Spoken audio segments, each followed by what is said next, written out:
आप सभी को सादर प्रणाम। मैं शैलेंद्र कुमार मिश्र, तीसरी आंख मानवाधिकार संगठन का राष्ट्रीय अध्यक्ष, आपके समक्ष कुछ बिंदुओं पर विचार करने के लिए प्रेरित करने का प्रयास कर रहा हूं।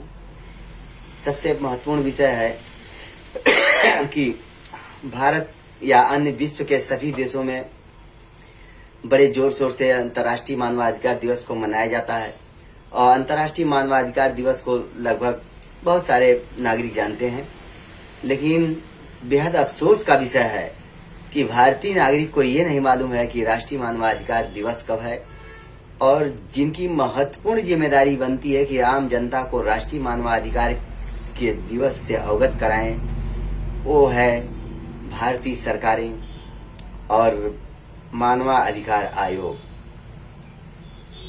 तो ये दोनों व्यवस्थाएं अपने दायित्वों के निर्वहन से पूर्णतया विमुख हैं और जनता को इस बात को बताने की कोई गुस्ताखी अब तक इन लोगों द्वारा नहीं किया गया जो इनके दायित्वों में कोताही को सार्वजनिक करता है।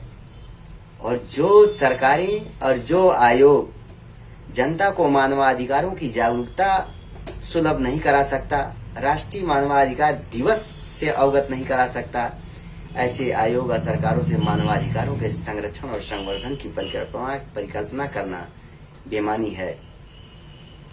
लेकिन ये तीसरी आंख मानवाधिकार संगठन विगत 20 सालों से जनता के बीचों काम करने के लिए भूमि स्तर पर अपने नए नए कीर्तिमान स्थापित किया है और आज उसी दिशा में एक प्रयास करते हुए अब इस वर्ष से संकल्पित है संगठन कि प्रत्येक वर्ष 8 जनवरी को एक बड़े से बड़े कार्यक्रम को करते हुए राष्ट्रीय मानवाधिकार दिवस से आम जनता और सरकार और आयोगों को पूर्णतया अवगत कराया जाएगा और इस दिशा में जागरूकता पैदा करने के लिए प्रेरित किया जाएगा।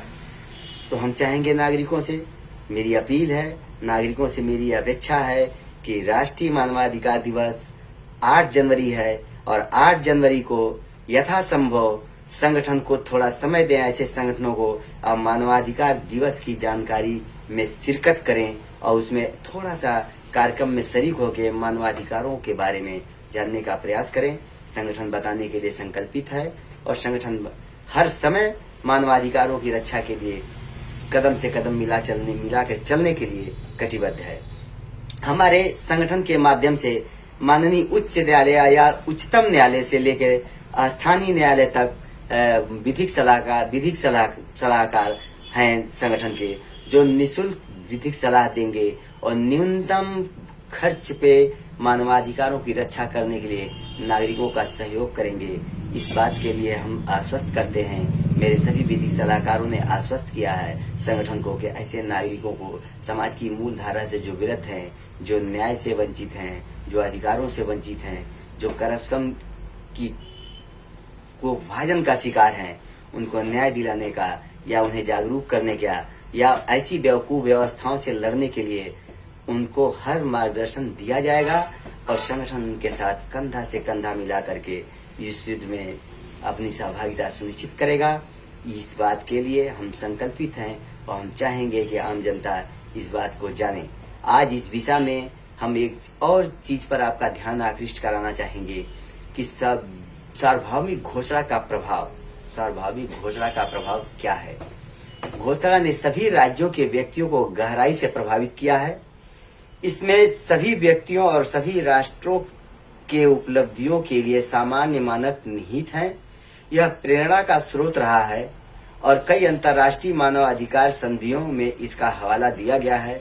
सार्वभौमिक घोषणा ने कई अन्य घोषणाएं तथा अंतर्राष्ट्रीय अभिसमयों को भी प्रभावित किया है, जो संयुक्त राष्ट्र और विशिष्ट अभिकरणों के तत्वाधान में किए गए हैं। अंत में अंगीकृत किए गए कई अभिसमयों तथा प्रसंविधाओं में सार्वभौमिक घोषणा के कई अनुच्छेदों को विस्तृत रूप दिया गया है। घोषणा को पूर्णतया उसके विभिन्न अनुच्छेदों को संयुक्त राष्ट्र द्वारा की गई है। कार्रवाई को औचित्य स्थापित करने के लिए महासभा के संकल्पों में बार बार उद्धृत किया गया है। मानव अधिकार के संरक्षण के लिए क्षेत्रीय अभिसमय भी अपनी उद्देशिका में घोषणा को निर्दिष्ट किए हैं। इसके प्रावधानों के विभिन्न राष्ट्रीय संविधानों, राष्ट्रीय विधायनों और अधिकारिता को प्रभावित किया है। घोषणा को बार बार न्यायिक विनिश्चयों में उद्धत किया गया है।